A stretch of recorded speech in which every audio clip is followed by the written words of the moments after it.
Je m'appelle Zakari Hamadou, je suis le directeur de programme de la Congafen. La Congafen, c'est la coordination des ONG et associations féminines nigériennes. La Congafen, quel est son domaine d'activité? Qu'est-ce que vous faites concrètement? Formidable. La Congafen d'abord est créée en 1995 avec l'avènement de la démocratie. Et sa création fait suite de la conférence nationale organisée au Niger en 1991. Lors de cette conférence, dans les commissions d'organisation de la conférence, il n'y avait aucune femme. Commission hébergement, commission transport, toutes les commissions, il n'y a aucune femme. Et le jour, c'est le 13 mai 1991, toutes les femmes étaient sorties pour montrer leur mécontentement, pour réclamer leurs droits en tant que citoyens à part entière. C'était la déclic de la Congafen pour que les coordinations se réunissent et défendre les droits humains. L'une des missions de la Congafen, c'est de créer les conditions pour que les femmes puissent être dans leurs droits. L'autonomisation de la femme, la scolarité de la jeune fille, la santé sexuelle et reproductive, tout ce qui est émancipation de la femme à travers la participation politique sont des domaines dans lesquels la Congafen a l'expertise. Parce qu'on a la capacité de mobiliser, on a les techniques de plaidoyer, et on a les possibilités de faire le lobbying. Donc, et tous les événements qui ont fait que les conditions de la femme s'est améliorées au Niger, la Congafen est partie prenante. Et au-delà des lois et juridictions internes, la Congafen s'inscrit dans une logique, logique régionale et sous-régionale. Les traités et autres conventions au niveau international sont ratifiés par le pays et la Congafen a le devoir de jouer, en tout cas la veille citoyenne et la veille quotidienne. Alors vous êtes donc ici à Abidjan où vous avez suivi une formation depuis le début de la semaine sur la mobilisation des ressources et la durabilité organisationnelle. En quoi cette formation peut vous impacter dans la mise en œuvre de vos activités au Niger après votre retour? Très très belle question. Franchement, cette formation vient à point nommé. Nous sommes outillés, nous avons les connaissances, nous avons les informations, nous avons appris les techniques sur la mobilisation des ressources et sur la durabilité des organisations. Et cette formation nous aidera beaucoup dans nos tâches quotidiennes. Parce que l'un des défis qu'on a aujourd'hui, pour toutes les structures de la société civile, l'un des défis qu'on a, c'est comment mobiliser des fonds pour nos actions et nos activités quotidiennes. Donc cette formation nous aidera cette fois-ci, une bonne fois pour toutes, à jamais pour être opérationnel, pour être à mesure de mobiliser, d'identifier des partenaires, d'élaborer un plan, de le mettre en œuvre et d'être plus opérationnel, surtout dans un contexte de compétition, de mobilisation de fonds. Alors, Zakari Hamadou, au cours de la formation, au cours des discussions, on a attiré l'attention sur les participants, sur le fait qu'ils peuvent aussi mobiliser les ressources à l'interne, auprès des milliardaires du pays, des artistes, ceux qui ont les moyens. Mais vous aviez dit que c'était plus difficile au Niger. C'est quoi le problème? En fait, c'est difficile puisqu'on ne l'a même pas essayé. C'est pas impossible, mais c'est difficile. Ça, c'est l'appréhension qu'on a de la situation. Mais je crois qu'avec le temps et les discussions, on a compris que ce n'est pas aussi difficile parce que nous avons l'obligation, une fois de retour, d'essayer ça. Il y a des potentialités à tort et à travers, il y a des potentialités partout. Les individus, les riches, les communautés, je crois qu'on va essayer, au lieu de dire que c'est difficile, c'est difficile. C'est vrai, au tout début, on pensait que c'est très difficile. Mais avec le temps et les échanges, on a compris que c'est parce que parfois on n'a même pas essayé qu'on pense que c'est difficile. Dans tous les cas, le plus important, c'est de comment approcher, comment convaincre pour que l'autre puisse nous aider au retour.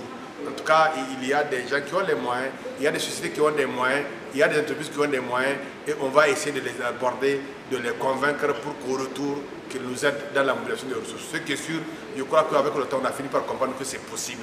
Et c'est l'une des issues qu'on n'a jamais essayé. L'opportunité de cette formation, c'est qu'on aura appris qu'à côté, on peut mobiliser au niveau local. Et c'est plus durable si on arrive à mobiliser des fonds au niveau local. que de compter sur un partenariat qui peut être remis en cause à tout moment. On a vu avec les coups d'État et autres, les consorts, des partenaires quittent, des contrats qui sont rompus. Si c'est un partenariat local, on a plus de chances que ce soit très durable. Alors donc, avec cette formation, vous partez confiant et prêt à oser explorer les pistes que vous n'aviez pas osé jusque-là. Je suis ravi de vous dire que je suis pressé de rentrer à la maison. Rien que parce qu'on a l'obligation de mettre en œuvre ce qu'on a déjà appris ici. Et je crois que le terrain sera favorable tant qu'on aura à appliquer tous les principes qu'on a eus, toutes les stratégies qu'on a pu développer ici. Et si on arrive à réunir tous les paramètres, ça peut aller. Je suis pressé de rentrer et de l'appliquer. Alors, dans les discussions, vous aviez exprimé le fait qu'au Niger, c'était plus facile de mobiliser dans le cadre religieux et dans d'autres manifestations. Vous vous sentez prêt à convaincre les gens à réorienter ce qu'ils injectent dans la religion? En fait, la réalité, c'est quoi? Comme je l'ai dit, je n'ai pas honte de le dire. Au Niger, ceux qui ont les moyens n'ont jamais été à l'école. Ah oui? Ceux qui ont été à l'école n'ont pas les moyens. Ah oui? Au lieu qu'on se complète. Je dis ceux qui ont eu la chance d'aller à l'école ont eu des diplômes et des services et des fonctions, ils ne peuvent pas être riches. Ceux qui n'ont pas eu la chance d'aller à l'école, c'est ceux-là qui sont partis et faire le commerce, ils se sont enrichis après. Donc il est difficile au Niger, si ce n'est pas ces derniers temps, il est difficile de voir quelqu'un qui est riche et qui a un bon niveau intellectuel. Donc l'un des défis, c'est cet état d'analphabétisme ou plus ou moins d'ignorance qui font qu'on a du mal à mobiliser ceux-là qui sont riches. Au lieu qu'on se complète, parce que si vous avez des idées, l'autre a les moyens, vous pouvez conjuguer les efforts pour aller de l'avant. Et très malheureusement au Niger, on a tendance de s'exclure. Celui qui a les moyens a peur de celui qui est parti à l'école, et celui qui est parti à l'école a tendance à un peu amener celui qui a les moyens parce qu'il est illettré. Je crois qu'il est grand temps que nous conjuguions nos efforts entre intellectuels et ceux qui ont les moyens pour le bonheur de nos peuples et de nos communautés. Mais c'est une difficulté quand même. Je crois qu'on peut lever avec un peu de volonté, un peu de motivation, et surtout quand on développe les valeurs qui font que ceux-là nous considéreront, que nous croirons dans ce que nous faisons de tout temps. Désormais, vous vous sentez capable de les convaincre. C'est parce qu'ils n'ont pas été à l'école que c'est difficile de les convaincre d'investir dans ce que vous faites. Au fait, il y a d'abord les préjugés que nous-mêmes on a sur eux. Ah oui. On a des préjugés. Donc c'est réciproque. C'est réciproque, bien sûr. Et aussi, du fait qu'ils ne sont pas allés à l'école, on est parti à l'école, parfois ils ont peur parce qu'on suppose que ceux qui sont partis à l'école sont tellement intelligents qu'ils peuvent tromper, peuvent escroquer. C'est une réalité. Ils ont de la méfiance. De la méfiance envers eux. Surtout que certains ont l'habitude de tromper, d'escroquer. Manipuler, c'est vraiment ça. Donc c'est cette hantise-là qu'ils ont de ceux qui sont partis à l'école. Ah oui. Je crois qu'il faut travailler dans les deux sens pour qu'on soit à un niveau où on peut collaborer, où on peut améliorer nos relations pour le bonheur des peuples, pour le bonheur de nos communautés. On couvre le niveau national, on est dans toutes les 8 régions. Aujourd'hui, nous sommes en train de nous implanter dans tous les départements, les 118 départements du Niger et dans les 266 communes pour être plus proches des communautés. Nous défendons les femmes, nous défendons les jeunes et surtout nous défendons les personnes en situation de handicap.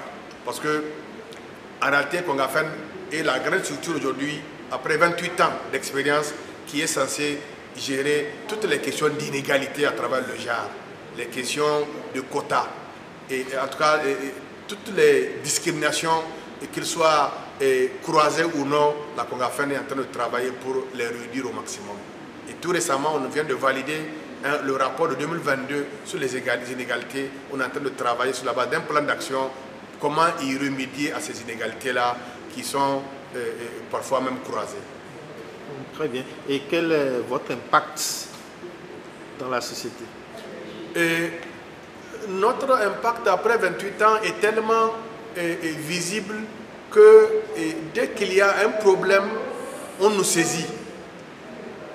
Dès que l'État pose un acte, tout récemment, quand ils ont nommé les différents gouverneurs, quand ils ont nommé le gouvernement et que la représentativité de la femme ne faisait pas partie, on a été saisis. Et nous, par les communautés, par les structures féminines, et ça nous donne le courage d'aller vers l'autorité pour poser les problèmes. La Congafen fait des appels, que ce soit par rapport aux élections. la question de coexistence pacifique, la question de l'unité nationale, la question de culture de la paix. La CONGAFEN fait ça, et en tout cas, elle fait ses efforts pour que le peuple nigérien soit un peuple soudé, un peuple uni, pour que la coexistence pacifique soit en tout cas une valeur partagée par tous les membres de la communauté. D'accord. Quels sont vos défis? Il faut remercier que rien qu'avec le fonds de séparation d'Osiwa, on a déjà amorcé les défis, qui sont des défis institutionnels, des défis organisationnels et des défis opérationnels. Au niveau de ces trois défis, on a déjà amorcé le travail et ça va de bon train. Le grand défi qu'on a aujourd'hui, c'est comment créer une synergie entre les structures membres de la CONGAFEN ayant les mêmes objectifs pour avoir une coordination et travailler dans la même orientation. Parce qu'il y a des structures qui font pratiquement la même chose, mais ils le font de façon disparate, ils le font de façon doublon. On veut éviter. Donc le défi qu'on a, c'est de créer un cadre de concertation au niveau national autour duquel on va essayer d'harmoniser tous les efforts de toutes les structures pour avoir une vision commune, un combat commun pour un résultat commun. Amadou Zakari, merci beaucoup. Merci.